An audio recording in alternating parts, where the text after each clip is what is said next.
1번입니다. 그림은 원자에 대해 학생 A, B, C가 대화하는 모습을 나타낸 것이라고 해요. 제시한 내용이 옳은 학생만을 있는 대로 골라보라 라고 하네요. 이건 개념 문제니까 그냥 가볍게 넘어갈게요. 학생 A 당연히 맞는 말 하고 있고, B도 맞는 말 하고 있고, C도 맞는 말을 하고 있죠. 그래서 답은 5번입니다. 2번이에요. 그림은 점전화 A, B, C를 X축 위에 고정시켜 놓은 모습을 나타낸 것이라고 합니다. B가 받는 전기력의 크기는 0이래요. 그러면 일단 B가 받는 전기력의 크기는 0인 거고요. 이에 대한 설명으로 옳은 것을 있는 대로 골라보라 라고 했는데 A, B, C의 전하의 종류를 몰라요. 이럴 때는 그냥 하나를 놓고 가정을 해보는 겁니다. 예를 들어서 B가 양전하라고 하면 받는 힘이 0이 되기 위해서는 A로부터 당기는 힘을 받거나 미는 힘을 받거나 혹은 C로부터는 반대의 힘을 받아야겠죠. 그래서 만약에 C를 플러스라고 했으면 A는 똑같이 플러스가 돼야 되는 겁니다. 만약에 C가 마이너스가 됐으면 A도 똑같이 마이너스가 돼야 되는 거예요. B가 마이너스라고 해서 달라지는 건 아니죠. 그러면 A랑 C는 항상 전하의 종류가 같을 수밖에 없는 겁니다. 왜? B가 받는 전기력이 0이 돼야 되니까. 그 다음에 거리를 보면 1대 2만큼 떨어져 있어요. 거리의 B가 1대 2예요. 그래서 거리의 B가 1대 2면 힘의 B는 몇 대 몇이 돼야 돼요? 전기력은 거리의 제곱에 반비례하고 전하량에 비례하는 성질이 있으니까 얘네들은 A가 가하는 힘이랑 C가 가하는 힘이 같아지려면 거리가 1대 2니까 전하량은 1대 4가 돼야겠죠. 그래야 작용하는 힘이 같아질 수가 있는 겁니다. 디귿이에요. A에 작용하는 전기력의 크기는 C에 작용하는 전기력의 크기와 같다라고 되어 있는데 지우고 한번 얘기를 해보도록 할게요. 우리가 지금 B는 예를 들어서 얘를 플러스 마이너스라고 가정을 해보도록 합시다. 그러면 B는 A로부터 이쪽 방향의 힘을 받고 C로부터는 같은 크기의 힘을 이렇게 받게 될 거예요. 근데 전기력은 작용 반작용이니까 어떻게 돼요? A가 B한테 가하는 힘이랑 B가 A한테 가하는 힘이 같아요. 그래서 빨간색으로 표시한 애들은 두 개 힘이 같은 애들이고 그 다음에 B가 C로부터 받는 힘도 역시나 C가 B로부터 받는 힘이랑 같아요. 그 다음에 우리 입자가 또 하나 남아있으니까 A와 C 사이에도 힘이 작용하게 되겠죠. A랑 C는 서로 밀어내니까 C가 A한테 작용하는 힘이랑 A가 C한테 작용하는 힘이 같습니다. 그런데 우리는 뭐를 알고 있어요? 얘랑 얘랑 같아요. 그러면 얘랑 얘도 같고 파란색은 어차피 같은 힘이고 즉 A와 C가 받는 힘의 크기는 같을 수밖에 없는 거죠. 답은 니은 디귿. 3번입니다. 일단 정보들을 좀 기록을 해볼게요. A는 양전하고요. 잘 안 보이네. A는 양전하고 A가 받는 전기력의 크기는 0이래요. 그러면 우리 FA는 0이 되는 거고요. 그 다음에 나는 가에서 B, C의 위치만 바꿔 넣은 거고요. C의 전하량의 크기는 A의 2배래요. 그러면 A의 전하량을 Q라고 가정하면 C의 전하량은 2Q가 되는 거죠. 가에서 C는 A로부터 마이너스 방향으로 전기력 F를 받는다라고 되어 있는데 C가 받는 A로부터의 힘은 F이고 A가 C한테 가하는 힘은 F이고 그러면 우리는 C가 전하의 종류가 마이너스다라는 걸 알 수가 있죠. 플러스하고 마이너스는 끌어당겨야 되니까. 자, 이 상황에서 우리 한번 해보도록 합시다.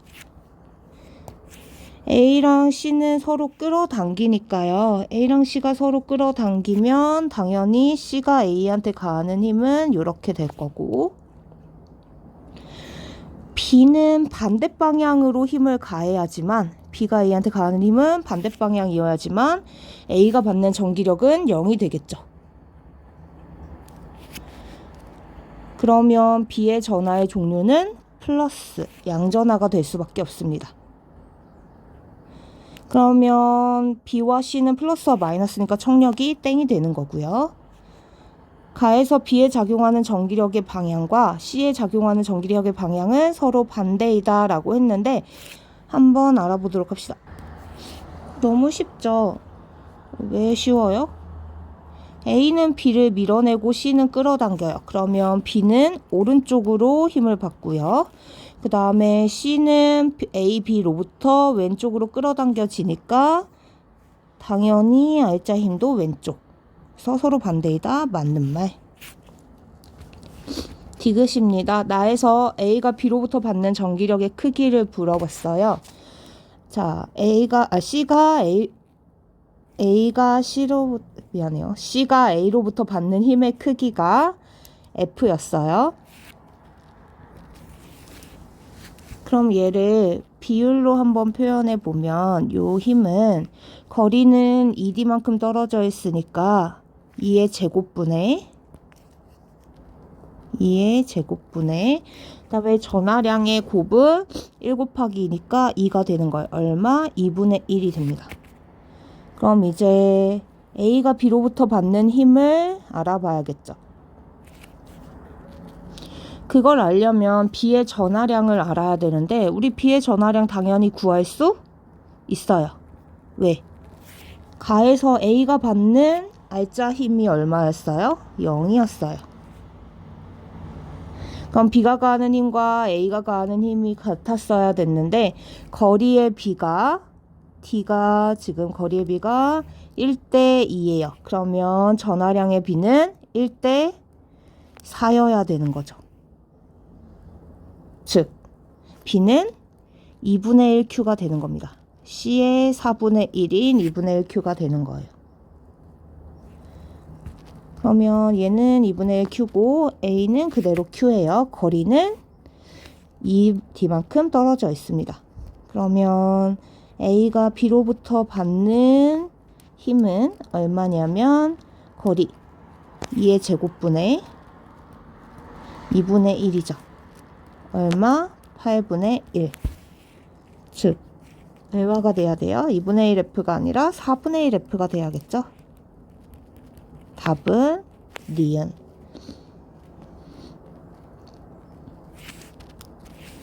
자, 4번입니다. 그림 가와나는 원자를 구성하는 입자의 발견과 관련된 실험 장치래요.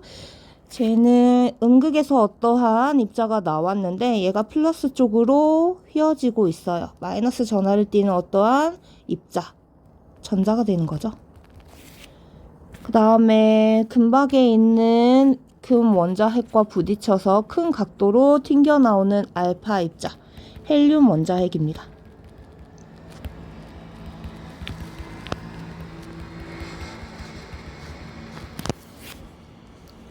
기억이에요. 가실험으로 음극선이 음전하를 띠는 입자의 흐름임을 알아내었다라고 했는데 맞는 말이죠.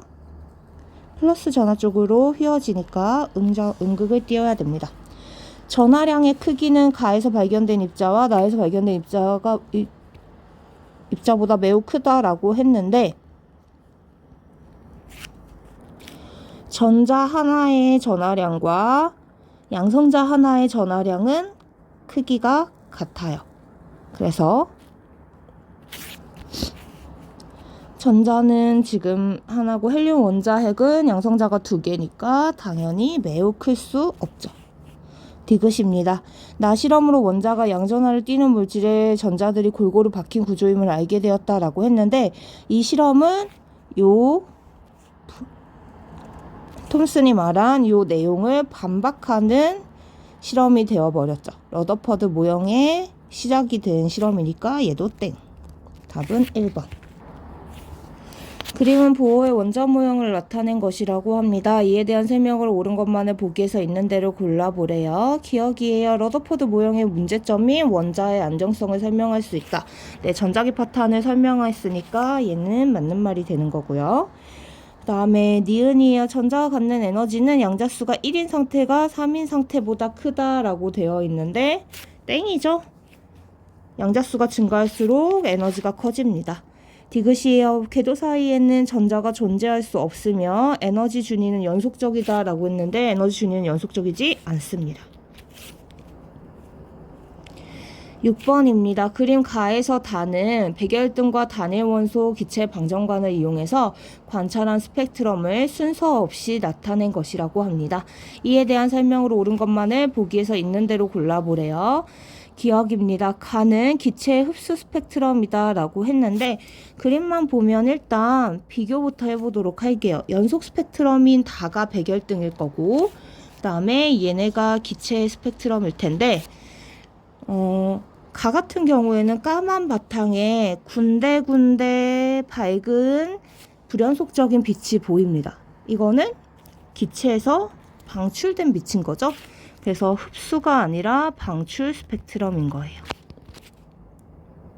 자, 가와 나는 띠의 분포, 선의 분포가 달라요. 그러면 같은 원소일 수가 없죠. 그래서 맞는 말. 같은 원소라면 에너지 준위 분포가 동일하기 때문에 방출하는 빛 혹은 흡수하는 빛의 분포가 동일해야 되는 겁니다. 디귿이에요. 다는 백열등의 빛을 분광기로 관찰한 것이다. 맞는 말이죠. 답은 4번. 7번입니다. 그림 가는 보어의 수소 원자 모형에서 양자수 n에 따른 에너지 준위의 일부와 전자의 전이 기역에서 리을을 나타낸 것이라고 해요. 그림 나는 수소 원자 모형에서 전자의 전이가 일어날 때 방출되는 가시광선의 선 스펙트럼 A에서 D를 파장에 따라 나타낸 것이라고 합니다. 그럼 일단 매칭부터 시켜야 되는데요. 파장이 오른쪽으로 갈수록 커져요. 그러면 오른쪽으로 갈수록 파장이 길어지니까 에너지나 진동수는 작아져야 되는 거죠. 그럼 A는 에너지가 제일 큰 A입니다. 누구겠어요? 디귿이 되는 거죠. B는 그 다음으로 에너지가 큰 A인 기역, C는 그 다음인 리을, D는 제일 작은 니은이 되어야겠죠. 이렇게 매칭을 해놓고 한번 풀어보도록 합시다. A는 니은에서 방출된 빛이다. 땡이죠. 디귿입니다. 니은이에요. 기역에서 방출한 빛의 진동수는 D에 해당하는 빛의 진동수보다 크다라고 되어 있는데 기역에서 방출한 진동수랑 그 다음에 D는 니은이잖아요. 두 개 비교하면 당연히 얘가 커야겠죠. 그 다음에 디귿에서 흡수한 빛의 파장은 기역과 리을에서 방출된 빛의 파장의 합과 같다라고 되어 있네요. 디귿에서 흡수한 파장이래요. 디귿에서 흡수한 파장은 기역, 리을에서 방출된 빛의 파장의 합과 같다라고 했는데 에너지는 디귿이 기역 더하기 리을이 맞아요. 하지만 제가 그 얘기했었죠. 에너지나 진동수는 그냥 이러한 관계일 때 크기를 더할 수 있지만 얘랑 파장은 서로 역수 관계이기 때문에 합으로 표현을 할 수가 없다라고 얘기했습니다. 답은 2번이 됩니다. 그림 가에서 다는 도체, 반도체, 절연체 에너지띠를 순서 없이 나타낸 것이라고 해요. 이에 대한 설명을 옳은 것만은 보기에서 있는 대로 골라보라 라고 하네요. 그럼 일단 구분을 해야 되는데 에너지띠 우리가 띠 간격이 없어야 누가 되는 거예요? 도체. 전도띠와 원자가띠 사이에 띠 간격이 없죠. 그러면 띠 간격이 넓은 나가 절연체, 띠 간격이 좁은 다가 반도체가 되는 거죠. 자, 기억입니다. 전기 전도성은 가가 가장 크다라고 되어 있는데 네, 도체니까 맞는 말입니다. 나의 원자가띠에 있는 전자의 에너지는 모두 같다라고 했는데 원자가띠에도 에너지 준위가 얘가 에너지 준위의 집합이잖아요. 그러면 모두 다 다른 에너지 준위로 구성되어 있으니까 당연히 내부에 있는 전자의 에너지도 모두 같을 수 없겠죠. 디귿입니다. 단은 불순물을 첨가해서 전기 전도성을 조절할 수 있다. 반도체의 특성이죠. 그래서 답은 기억 디귿.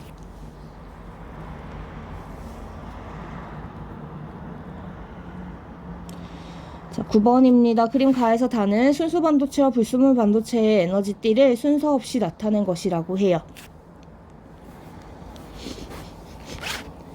일단 에너지 준위가 새로 삽입된 게 없는 다가 순수 반도체가 될 거고, 가랑 나는 불순물 반도체가 되겠죠. 그럼 무조건 가, 나가 다보다는 전기 전도성이 좋아져요. 그래서 기억은 맞는 말. 가와 나를 접합해서 정류작용을 하는 소자를 만든다. 얘는 어차피 P형 아니면 N형일 테니까 P형, N형을 합치면 PN 접합 다이오드가 되고, 걔의 주된 역할은 바로 정류작용이죠. 그래서 니은도 맞는 말. 자, 디귿입니다. 나에서 전도띠 아래의 에너지 준위는 도핑된 13족 원소에 의해서 만들어진 거다라고 했는데, 보시면 우리가 얘는 전자를 받기에 좋은 위치니까 받게 준이고, 얘는 전자를 주기에 좋은 전이니까 주게 준이다 라는 얘기 했었어요. 그러면 주게 준이 같은 경우에는 전자와 함께 삽입이 돼서 전도띠로 전자가 이동하며 자유전자가 생성이 되는 거죠. 밖에 준이 같은 경우에는 전자가 밖에 준이로 이동하면 원자가띠의 텅 빈 공간인 양공이 생기는 겁니다. 그러면 전하나르게가 각각 양공과 자유전자니까 얘가 P형, 얘가 N형이 되는 거죠. 자, 나는 N형이기 때문에 전자가 14족 원소보다 한 개 더 많은 15족 원소여야 됩니다. 자, 그림은 PN접합 다이오드 A와 발광 다이오드 LED, BC, 저항 R1, R2로 구성된 회로의 모습을 나타낸 것이라고 해요. 스위치를 A에 연결하면 B에서만 빨간색 빛이 방출된대요. 요 정보 중요합니다. A에 연결하면 B에서만 빨간 빛이 방출된대요. 그럼 스위치를 A에 연결하면 B 쪽으로는 전류가 가지 못하고 전류가 이렇게 흐르는 거예요. 자, 갈림길 만났어요. 그러면 이렇게 나누어져서 흐를 텐데 B에만 반짝이는 빛이 나왔다는 건 C는 전류가 흐르지 않는다는 뜻이에요. 그럼 C에 전류가 흐르지 않으려면 얘는 역방향으로 바이어스가 걸렸다는 뜻이죠. 역방향 바이어스는 어떻게 걸어주는 거예요? 플러스의 N형을, 그리고 마이너스의 P형을 연결하는 거죠. 그래서 우리가 C는 이렇게 다이오드가 연결되었다라는 거 알 수 있습니다. 그러면 쭉 이어서 B를 타고 올라가 볼게요. B는 순방향으로 바이어스가 걸렸으니까 색깔이 나왔을 거예요. 그리고 빨간색 빛이 나왔다라고 합니다. 일단 순방향이면 플러스의 P형, 마이너스의 N형이니까 B는 이렇게 연결이 되어 있는 상황인 거죠. 자, 스위치를 B에 연결하면 저항 R2에 전류가 흐르고 C에서 파란색 빛이 방출이 된대요. 그럼 한번 볼게요. 이번에는 파란색으로 표현해 보도록 합시다. 스위치를 이번에는 B에다가 연결을 했어요. 그러면 쭉 타고 흐르는데 C에 파란색 빛이 반짝반짝 나오려면 애초에 A도 순방향이어야만 이 전류가 C까지 연결이 되겠죠. 그래서 A는 순방향으로 바이어스가 걸렸으니까 플러스를 P에 마이너스를 N에다가 연결한 상황이 되는 겁니다. 자, 그러면 전류가 쭉 흘러요. 갈림길 만났으니까 이렇게 연결이 되는 거고, C는 플러스와 P형이 마이너스와 N형이 연결이 되었으니까 당연히 순방향이어서 빛이 나오게 되는 겁니다. 그러면 한번 알아보도록 합시다. 기억이에요. X는 N형, Y는 P형 반도체래요. X는 반대죠. P형이고 Y는 N형이었습니다. 땡. 그다음에 원자카띠와 전도띠 사이의 띠간격은 B가 C보다 크다라고 되어 있는데 B는 지금 빨간색이고 C는 파란색이야. 파란색의 에너지가 더 높기 때문에 얘는 맞는 말이죠. 에너지가 더 큰 빛을 방출했다라는 건 무슨 뜻이에요?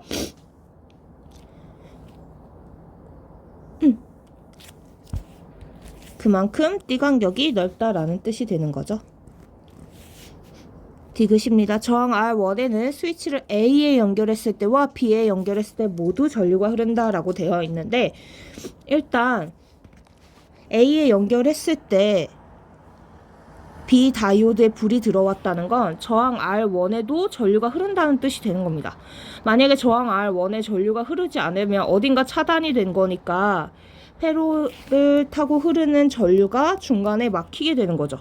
그럼 당연히 B에도 불이 들어오면 안 되는 거예요.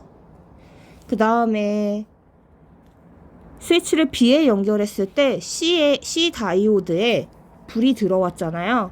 그러면 C도 어떻게 된 거예요? 요 N형이 마이너스랑 연결이 됐다는 뜻입니다. 그래서 다시 좀 깨끗하게 지우고 얘기를 해보면 B에 불이 들어왔다는 거는 N형이 마이너스에 연결이 되어 있다는 뜻이에요. 그러면 B에 연결해서 C의 N형 다이오드 N형 반도체가 마이너스에 연결이 되려면 B를 타고 R1을 타고 전원장치로 들어가는 방법밖에 없습니다. 그러니까 R1은 어디에다 연결하던 간에 항상 전류가 흘러야 돼요. 답은 4번.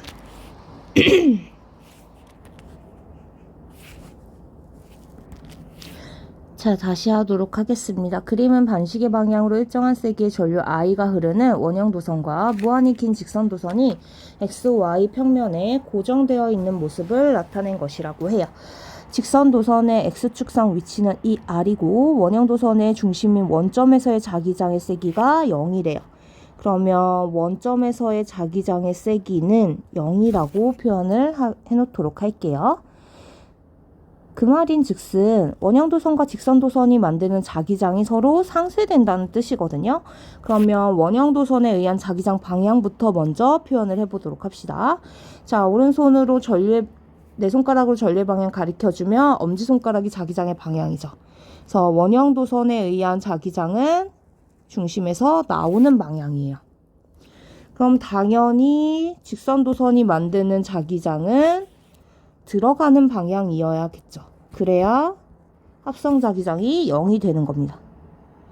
그러면 우리가 5점에서 들어가는 방향의 자기장을 만들어 주려면 들어가는 방향이니까 손을 아래로 찍혀 올려줘야 되는 거죠.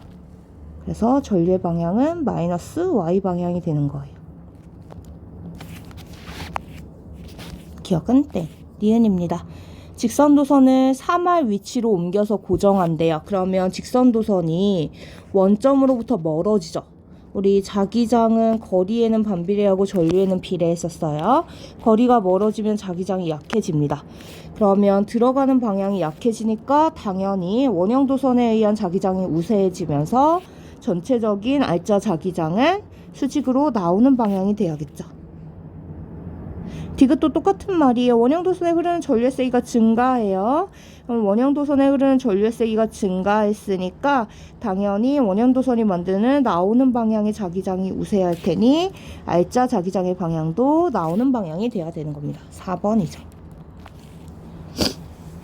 그림은 무한히 긴 직선도선 A, B, C가 X, Y 평면에 수직으로 고정되어 있는 모습을 나타낸 것이라고 합니다. A의 위치는 원점이고요. B와 C는 각각 원점으로부터 T, ED만큼 떨어져 있대요. A와 B에 흐르는 전류의 세기가 방향은 같고 원점에서 BC에 흐르는 전류에 의한 자기장은 0이다 라고 얘기를 하네요. 지금 이게 어떻게 된 상황이냐면 이렇게 면이 있으면 X, Y 이렇게 되어 있을 때 자기장이 전선이 수직으로 꽂혀 있는 겁니다. 이렇게 수직으로 꽂혀 있는 상황이에요. 그래서 전류의 방향을 들어가거나 나오는 방향으로 표현을 할 수가 있고 이 전류를 중심으로 해서 자기장은 동심원을 그리게 되는 거죠. 어떤 방향인지는 알 수가 없으니까. 자, 그러면 주어진 힌트부터 좀 사용을 해보도록 할게요. A와 B에 흐르는 전류의 세기와 방향은 같대요. 그리고 원점에서 BC에 흐르는 전류에 의한 자기장이 0이래요. 그러면 B가 원점에 만드는 자기장과 C가 원점에 만드는 자기장의 방향이 반대라는 뜻이 되는 거죠. 일단 전류의 방향을 모르니까 먼저 전류를 하나 가정해 보도록 합시다. A가 들어가는 방향의 전류가 형성이 되어 있고 B는 그러면 똑같이 들어가는 방향이에요. 왜냐하면 전류의 세기와 방향이 같다라고 얘기했으니까요. 그러면 얘는 I, 얘도 I라고 표현을 해보도록 합시다. 근데 원점에서 B와 C에 의한 전류에 의한 자기장이 0이래요. 그러면 일단 B에 의한 자기장을 원점에서 한번 표현을 해보도록 할게요. 그러면 전류의 방향으로 들어가고 내 손가락이 자기장의 방향이 되니까 얘를 중심으로 동심원을 그릴 테고 원점에서는 당연히 그 접선 방향이 자기장의 방향이니까 이게 B가 만드는 자기장의 방향이 되는 거죠. 수직 윗방향. 그럼 C가 만드는 자기장은 무슨 방향이 돼야 되냐면 수직 아랫방향이 돼야지만 전류에 의한 자기장이 합성 자기장이 0이 되는 겁니다. 그러면 C는 원점에다가 어떤 방향의 자기장을 만들어야 되냐면 이런 방향의 자기장을 만들어야 접선에서의 방향이 수직 아랫방향이 되는 거죠. 그러면 이런 방향으로 자기장을 만들려면 C는 나오는 방향의 전류가 흘러야 되는 겁니다. A가 들어가는 방향이 아니라 나오는 방향이라고 해서 크게 다르지 않겠죠? 해보시면 똑같을 거예요. 그럼 결국 어떤 케이스건 간에 A와 C에 흐르는 전류의 방향은 반대일 수밖에 없습니다. B와 C 사이에 자기장이 0인 지점이 존재한다라고 했는데 표현 한번 해볼게요. 또 오른손을 이용해서 B와 C에서 B 같은 경우에는 B의 오른쪽에다가 만드는 자기장은 항상 수직 윗방향이에요. 그래서 B가 만드는 자기장은 항상 수직 윗방향이 될 겁니다. 그 다음에 C는 나오는 방향이니까 C도 똑같이 이렇게 자기장을 만들어요. 그럼 당연히 접선 방향도 수직 윗방향이죠. 두 개는 방향이 같기 때문에 상쇄돼서 0이 될 수 있는 지점이 없어요. 자, 도선에 흐르는 전류의 세기는 C가 A의 2배이다 라고 했는데 B가 만드는 자기장, C가 만드는 자기장 크기가 같다라고 했습니다. 자기장은 거리에 반비례하고 전류에 비례하니까 거리가 1대2면 전류도 1대2여야겠죠. 그래서 디귿은 맞는 말. 답은 디귿. 3번. 자, 그림은 물질의 자성을 조사하기 위한 장치로 물체 A와 B의 도선을 감아 고정하여 자기화시키는 모습을 나타낸 것이라고 해요. 자기화한 물체 A와 B를 서로 꺼내서 가까이 했더니 청력이 작용했대요. 자화를 시킨 다음에 A, B를 가까이 했더니 힘이 작용했다는 건 둘 중에 하나는 자석이 됐다는 뜻이거든요. 그래서 하나는 강자성체일 거고 그 다음에 자석에 밀려나는 청력이 발생을 했으니까 나머지 하나는 반자성체겠구나 라고 생각을 해주시면 되겠죠. 근데 A가 자석을 가까이 했을 때 끌려오는 성질이 있으면 당연히 A가 강자성체가 되는 거죠. 강자성체에는 자기구역이 존재하고 A가 강이면 당연히 B는 반자성체. 그 다음에 우리 전류의 방향에 의한 자기장을 먼저 표현을 해보도록 합시다. 전류가 이렇게 흘러요. 플러스에서 나와서 마이너스로 들어가야 되니까. 그럼 내 손가락으로 전류의 방향 향해주고 엄지손가락 가리켜주면 그게 자기장의 방향이죠. 그래서 이쪽이 N극, 반대쪽이 S극이 됩니다.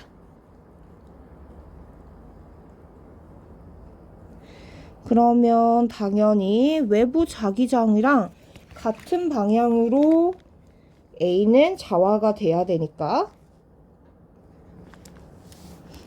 P면은 N극을 가리켜야겠죠. N극으로 자기화가 돼야겠죠. 그래서 답은 5번. 왜냐하면 내부에서는 이렇게 자기장이 형성이 되는 거니까. 자, 14번입니다. 그림가와 나는 외부 자기장이 없을 때 자성체 내부를 모식적으로 나타낸 것이래요. 근데 원자인데 지금 원자 자석이 아닌 상태죠. 그래서 죄송해요. 다시 할게요. 자, 지금 보시면은 가 같은 경우에는 원자 자체가 특정한 방향의 자기장을 가지고 있습니다. 그리고 나 같은 경우에는 원자가 자기장을 갖고 있지 않아요. 그럼 우리는 가와 나가 누구인지 정확하게 알 수가 있어요. 원자 자석이 자기장을 갖고 있는 애는 상자성체. 원자 자석이 애초에 처음부터 자기장을 갖고 있지 않으면 반자성체가 되는 거죠. 하지만 상자성체 같은 경우에는 원자 자석 하나하나가 자기장을 갖고 있어도 전체적으로 보면 방향이 상쇄되는 애들이 있기 때문에 전체적으로는 자기장을 갖지 않습니다. 방금 말한 것처럼 나의 내부에는 자기장을 갖는 원자가 없고요. 반자성체는 외부 자기장이 사라지면 바로 자화가 풀리게 되죠. 답은 5번. 15번입니다. 그림은 마찰이 없는 수평면에서 등속운동하던 자석이 솔레노이드를 통과하는 모습을 나타낸 것이라고 해요. 솔레노이드에는 발광 다이오드가 연결이 되어 있대요. 점 P와 Q는 수평면 위에 있다라고 합니다. 자, 그러면 우리 일단 N극이 가까이 가요. 그러면 코일 입장에서는 지금 전원장치가 없는 상태예요. 코일 입장에서는 N극이 다가오는 게 싫으니까 뭘 해줘야 돼? 얘를 밀어내는 방향으로 자기장을 형성하기 위해 전류를 흘려보내줘야 되는 거죠. 그래서 가까운 쪽에 N극, 반대쪽에 S극이 형성되게끔 자기장을 만들어내게 될 겁니다. 이렇게 자기장을 만들려면 전류는 이 방향으로 흘러야 돼요. 네, 보세요.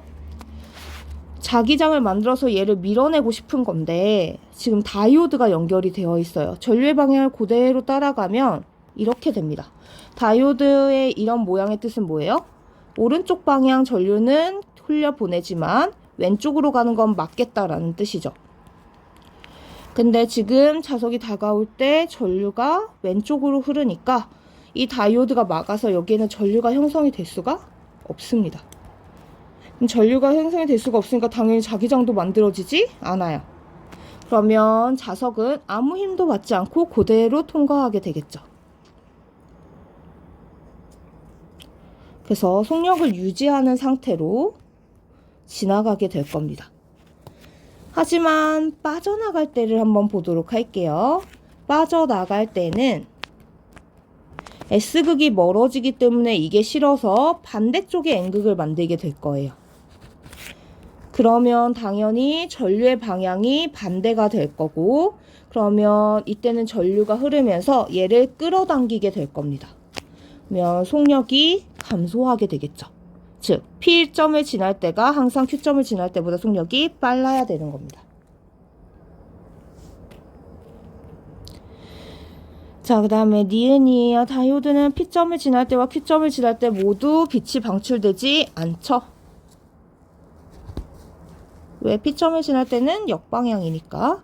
자, 자석이 Q를 지날 때 솔레노이드 내부에서 유도 전류에 의해 만들어진 자기장의 방향을 물어봤어요.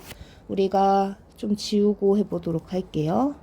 지금 자석이 멀어질 때는 이렇게 자기장이 형성이 될 텐데, 그러면 N에서 나와서 S로 들어가는 방향이고, 항상 자기장은 끊어지면 안 되니까 솔레노이드 내부에서는 P에서 Q 방향이 맞는 방향이 되는 겁니다.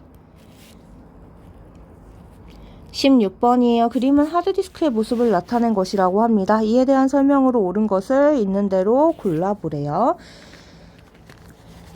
자, 기억입니다. 플래터에는 강자석체를 입혀서 그 성질을 이용한다 라고 되어 있는데, 플래터는 정보를 기록하는 판이에요. 그래서 당연히 강자성체를 사용해야지 반자성체를 사용하면, 상자성체를 사용하면 정보가 다 날아가게 되겠죠. 그래서 얘는 맞는 말. 다음에 니은입니다. 플래터 내에 자기 구역의 자기장의 방향을 다르게 해서 0과 1로 된 디지털 정보를 저장한다 라고 했는데 맞는 말이죠. 그래서 헤드가 지나가면서 플래터에 있는 원자자석들의 자기장 방향을 정렬을 하게 되고 그에 따라서 1과 0으로 정보가 저장이 되게 되는 겁니다. 서로 다른 자기장 방향이 1과 0의 정보를 저장하게 되는 거죠. 헤드가 정보를 읽을 때는 플래터 위를 지나가면서 플래터의 자기장에 의해 전류가 유도되도록 하는 전자기 유도 현상을, 그리고 정보를 기록할 때는 전류를 흘려보낸 헤드가 지나가면서 전류에 의한 자기장에 의해 플래터의 원자자석들이 자화될 수 있도록 하는 전류의 자기작용을 이용하게 되는 거니까 5번. 자, 서답형 1번입니다. 양공과 자유전자의 정의를 쓰래요. 양공은 뭐였어요? 원자과 띠에서 전자가 전이하고 남은 빈 자리였고요. 그 다음에 자유전자는 전도띠로 전이한 전자죠. 그 다음에 자성의 원인 두 가지 뭐죠? 전자의 궤도운동과 스핀입니다. 3번 한번 풀어보도록 합시다. 그래프는 일정한 면적의 코일을 통과하는 자기장 세기를 시간에 따라 나타낸 것이라고 합니다. 기억에서 미음은 점선으로 나누어진 그래프의 각 구간이래요. 이제 제가 이런 문제 때문에 이렇게 표현되었던 패러데이 법칙을 자기장과 면적의 곱으로 표현을 해드렸던 거거든요. 왜냐하면 이런 문제를 풀 때 이대로 풀면 헷갈려서 하기가 어려워요. 그래서 얘를 좀 바꿔보도록 할게요. 지금 파이라고 하는 애는 자기장과 면적의 곱이니까 이렇게 표현이 되고, 이 상황은 일정한 면적의 코일이에요. 면적은 일정한데 자기장이 변하는 경우예요. 그럼 다시 쓰면 면적은 일정한데 시간에 따라 자기장이 변하는 경우죠. 가문수 일정할 거고 면적 일정합니다. 그러면 유도기 전력의 크기는 뭐랑 상관이 있냐면 시간에 따른 자기장 변화랑 상관이 있는 거예요. 그럼 봐봐요. 시간분의 자기장이죠. 시간분의 자기장이에요. 그럼 그래프에서 뭐가 얘에 해당하는 물리량이겠어요? 기울기가 얘에 해당하는 물리량인 겁니다.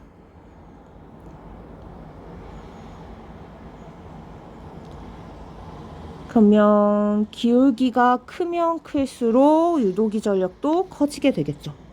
기울기가 만약에 0이면 유도기 전력도 0이 되는 거예요. 기울기가 일정하면 유도기전력도 일정하게 됩니다. 그럼 유도기전력이 크다라는 건 전류가 크다는 거고, 유도기전력이 0이다라는 건 전류가 흐르지 않는다는 뜻이고, 유도기전력이 일정하다라는 건 전류가 일정하다라는 뜻이 되는 거죠. 자, 유도전류의 세기가 일정한 구간을 구하래요. 즉, 기울기가 일정한 구간을 구하는 겁니다. 어디예요? 기억이랑 디귿입니다. 자, 유도전류의 세기가 점점 증가하는 구간에 기호를 쓰세요 라고 했으니까 기울기가 점점 증가하는 구간을 찾으셔야 돼요. 보시면 기울기는 점점 감소하고 얘는 기울기가 점점 증가하죠. 증가하는 구간은 미음이 됩니다.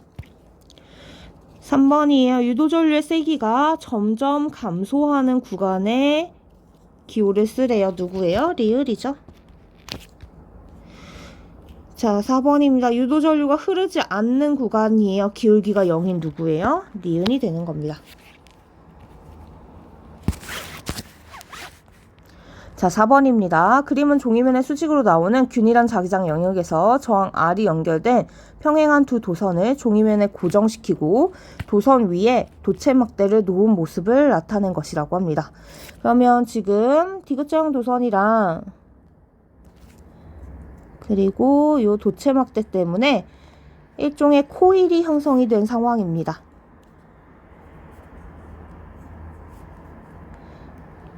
자, 문제 상황을 한번 보도록 할게요. 도체막대를 일정한 속력으로 왼쪽으로 움직인대요.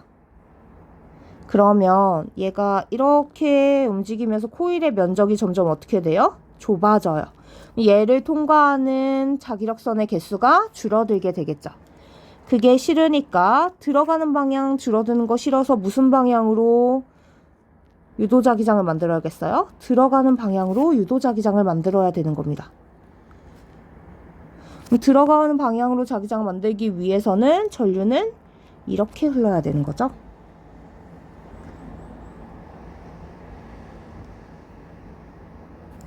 그래서 전류의 방향은 B에서 A 방향이 되는 거예요.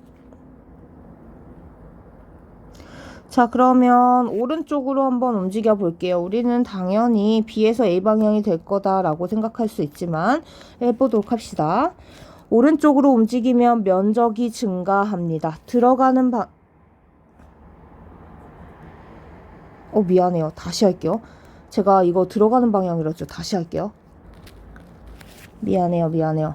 다시 1번부터 다시 하도록 합시다. 나오는 방향에 자기장이 형성이 되어 있는 거죠. 나오는 방향인데 도선이 왼쪽으로 가면 코일의 면적이 줄어들게 돼요.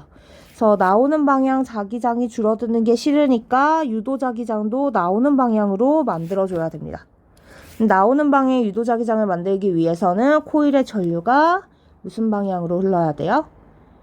반시계 방향으로 흘러야 되겠죠. 그래서 전류의 방향은 A에서 B가 되는 겁니다. 이번에는 오른쪽으로 움직이는 경우를 해보도록 합시다.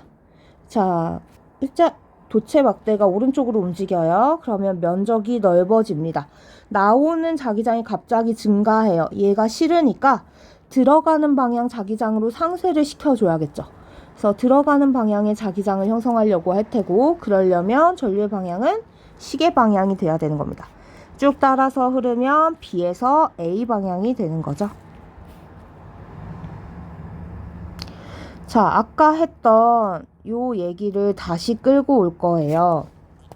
우리가 이번에는 자기장은 일정한데 뭐가 바뀌는 경우예요? 면적이 바뀌는 경우입니다. 그러면 식을 또 어떻게 바꿀 수 있냐면 자기장은 일정한데 시간에 따라 면적이 바뀌는 경우예요. 이때 유도기전력을 이야기해 보도록 합시다.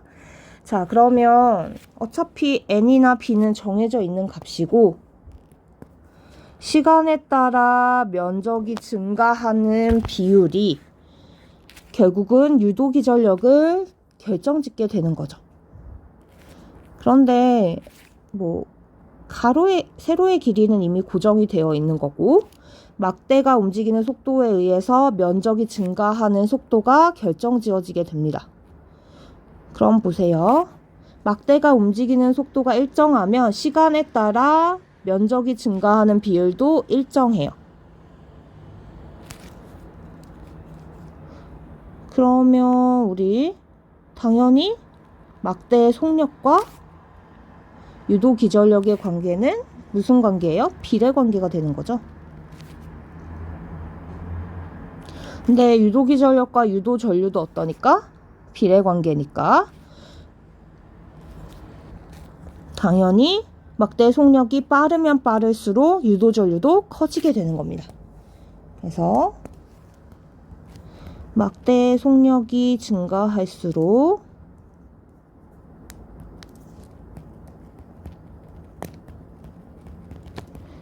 유도전류도 증가한다 라는 게 답이죠.